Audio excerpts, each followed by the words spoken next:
السلام علیکم۔ کیسے ہیں آپ سب؟ امید کرتی ہوں کہ سب خیریت سے ہوں گے۔ سردیوں کا آغاز ہو چکا ہے اور آج کی اس ویڈیو میں آپ کے ساتھ سردیوں کے حوالے سے کچھ مفید ہیلتھ ٹپس شیئر کروں گی۔ گزارش کروں گی کہ ویڈیو کو پورا دیکھیں۔ سرسوں برصغیر پاک و ہند میں کثرت سے پایا جاتا ہے۔ اس کا تیل ذائقے میں ہلکی کڑواہٹ لیے ہوتا ہے، لیکن فائدوں سے بھرپور سرسوں کا تیل کھانا پکانے سے لے کر جسم کی مالش تک میں استعمال کیا جاتا ہے۔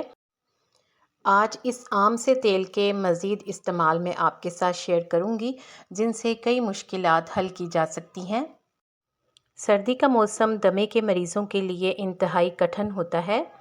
دمے کے اٹیک کے وقت انسان کو سانس لینے میں اتنی دقت ہوتی ہے کہ اکثر جان بھی چلی جاتی ہے، خدا نخواستہ۔ خاص طور پر سردی کا موسم دمے کے مریضوں کے لیے خطرناک ہوتا ہے۔ اس موسم میں سونے سے پہلے سرسوں کا تیل گرم کر کے مریض کے سینے پر مالش ضرور کریں۔ یہ پھیپھڑوں سے سانس کی گزرگاہ کو آسان بنائے گا اور جسم کو گرمائش دے گا۔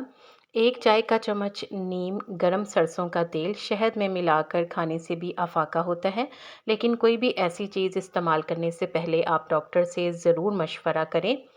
آدھا چائے کا چمچ سرسوں کا تیل لیں، اس میں ایک چٹکی ہلدی اور ایک چٹکی نمک ملا کر دانت اور مسوڑے پر اچھی طرح سے لگائیں اور انگلی سے مل کر تھوڑی دیر چھوڑ دیں۔ کچھ دیر گزرنے کے بعد کلی کر لیں، اس سے منہ کے اندر کا انفیکشن، سوجن اور دانت کا درد کم ہونے میں مدد ملتی ہے۔ کچھ لوگوں کو ساری سردیوں میں نزلہ زکام کی شکایت رہتی ہے۔ ایسے لوگوں کے لیے ایک مفید ٹپ بتا رہی ہوں۔ سرسوں کے تیل میں چھلا ہوا لہسن اور لونگ ڈال کر ہلکی آنچ پر کچھ دیر پکائیں اور بغیر چھانے محفوظ کر لیں۔ اس امیزے کو روزانہ سونے سے پہلے ہلکا گرم کر لیں اور تلوے پر مساج کریں۔ کچھ دن اس کے استعمال سے نزلہ اور زکام سے جان چھوٹ جائے گی اور موسم سرما جو ہے وہ آسانی سے گزر جائے گا۔ اس کے علاوہ نزلہ زکام کے بارے میں زیرے کا استعمال کرتے ہوئے بھی میں آپ کو مفید ٹپس بتا رہی ہوں۔ اس عام مرض سے چھٹکارا حاصل کرنا چاہتے ہیں تو زیرے کی چائے پینا دن میں ایک بار معمول بنا لیں۔ یہ چائے آپ کو سردی کے اثرات اور نزلہ زکام سے بچائے گی۔ ایک گلاس پانی میں ایک چمچ زیرہ ڈال کر کچھ دیر پکائیں، چاہے تو ادرک اور دار چینی کا ٹکڑا بھی ڈال لیں اور شہد ملا کر پی جائیں۔ اس سے نزلہ زکام اور سردی سے بچاؤ میں مدد ملے گی۔ سردی کے موسم میں زیرے کا استعمال کرتے ہوئے وزن میں کمی کی جا سکتی ہے۔ اگر سردی میں حلوہ زیادہ کھا لیا تو بھی زیرہ کام آ سکتا ہے۔ نیم گرم پانی کے ساتھ چند دانے زیرے کے ملا کر پی لیں، اس سے چربی تیزی سے پگھلنے لگے گی۔ سرسوں کے تیل کے علاوہ دانت کے درد کو دور کرنے کے لیے زیرے کا استعمال بھی کیا جاتا ہے۔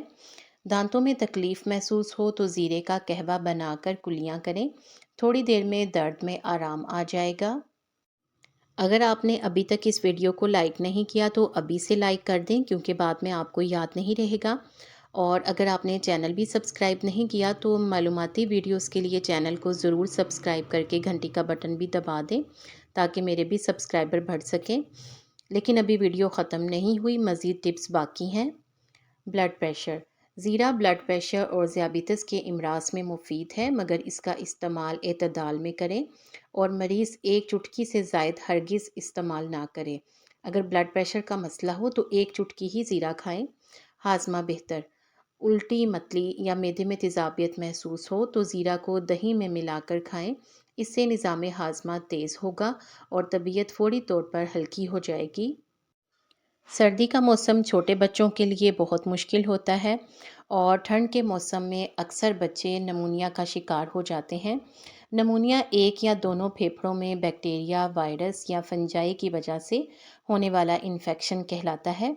یہ انفیکشن پھیپھڑوں کی ہوا کی تھیلیوں میں سوزش کا باعث بنتا ہے، جسے ایلوویلائی کہتے ہیں، جس کے بعد ایلوویلائی سیال یا پیپ سے بھر جاتا ہے اور سانس لینا مشکل اور انتہائی تکلیف دہ ہو جاتا ہے۔ اگرچہ نمونیا قابل علاج مرض ہے، مگر چھوٹے بچوں میں قوت مدافعت کی کمی کی وجہ سے یہ خطرناک بھی ثابت ہو سکتا ہے۔ بچوں کو مناسب مقدار میں دودھ نہ پلانا، آلودگی، گندگی، غذائیت کی کمی، سردی اور کمزور مدافعتی نظام شامل ہے۔ نمونیا کی علامات میں بلغم، کھانسی، بخار، پسینے کی زیادتی، سردی لگنا، سانس پھولنا، سانس لیتے ہوئے یا کھانستے ہوئے سینے میں درد محسوس ہونا، تھکاوٹ، بھوک میں کمی، متلی اور سر درد شامل ہے۔ اگر نمونیا کی علامات ظاہر ہوں تو فوری طور پر ایکس رے کروا لینا چاہیے اور ڈاکٹر سے رجوع کریں۔ نمونیا کے مریضوں کو سردی سے بچائیں، خاص طور پر چھوٹے بچوں کو گرم کپڑے پہنائیں یا ہیٹر میں رکھیں۔ گرم مشروبات جیسے چائے، یخنی اور سوپ وغیرہ کا استعمال کروائیں۔ اس کے علاوہ ڈاکٹر کی دی گئی ادویات باقاعدگی سے استعمال کریں۔ امید ہے کہ آپ سردی کے موسم میں اپنا اور اپنے سے جڑے ہوئے لوگوں کا ضرور خیال رکھیں گے۔ ویڈیو کو لائک کرنا نہ بھولیں۔ شکریہ۔